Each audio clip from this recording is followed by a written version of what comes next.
بود بقالی و وی را طوطی، خوشنوایی سبز و گویا طوطی.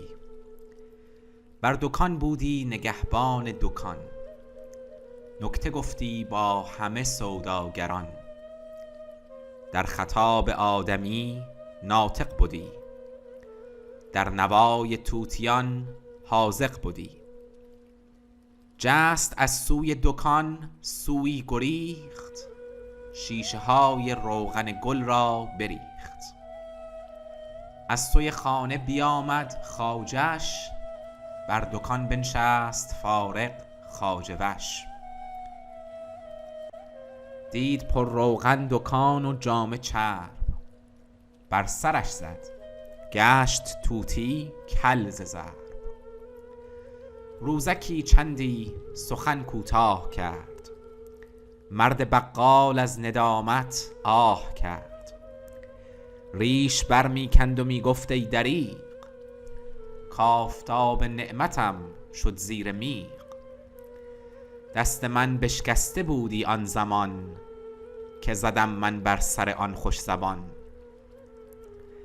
هدیه ها می داد هر درویش را، تا بیابد نطق مرغ خویش را. بعد 3 روز و 3 شب حیران و زار، بر دکان بنشسته بد نومیدوار. جولقی سر برهنه می گذشت، با سر بیمو چو پشت طاس و طشت.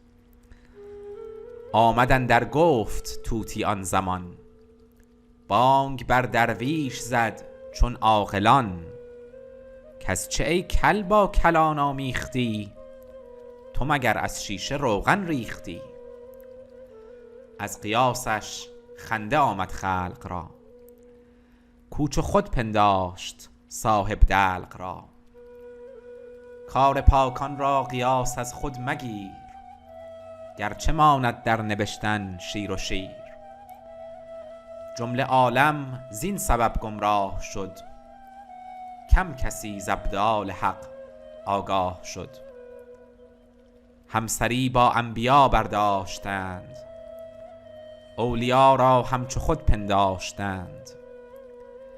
این ندانستند ایشان از عمی، هست فرقی در میان بی منتها.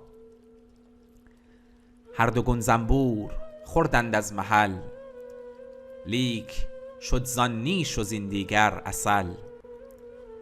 هر دو گون آهو گیا خوردند و آب، زین یکی سرگین شد و زان مشک ناب. این خورد گردد پلیدی زو جدا، آن خورد گردد همه نور خدا. این خورد زاید همه بخل و حسد، وان خورد زاید همه نور احد. هر دو صورت گر به هم ماند رواست، آب تلخ و آب شیرین را صفاست. جز که صاحب ذوق که شناسد بیاب، او شناسد آب خوش از شور آب. سحر را با معجزه کرده قیاس، هر دو را بر مکر پندارد اساس. هرچه مردم می کند بوزینه هم، آن کند کز مرد بیند دم به دم.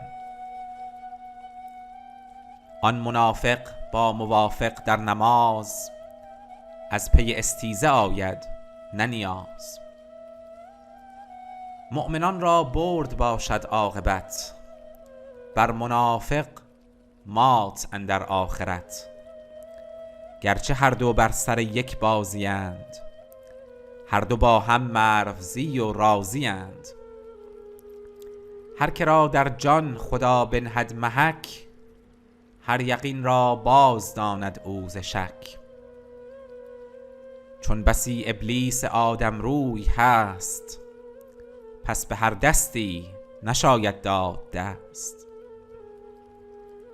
زان که صیاد آورد بانگ صفیر، تا فریبد مرغ را آن مرغ گیر. بشنود آن مرغ بانگ جنس خویش، از هوا آید بیابد دام و نیش. حرف درویشان بدزدد مرد دون، تا بخواند بر سلیمی زان فسون. کار مردان روشنی و گرمی است، کار دونان حیله و بیشرمی است. شیر پشمین از برای کد کنند، بومسیلم را لقب احمد کنند. بومسیلم را لقب کذاب ماند، مر محمد را اولوالالباب ماند.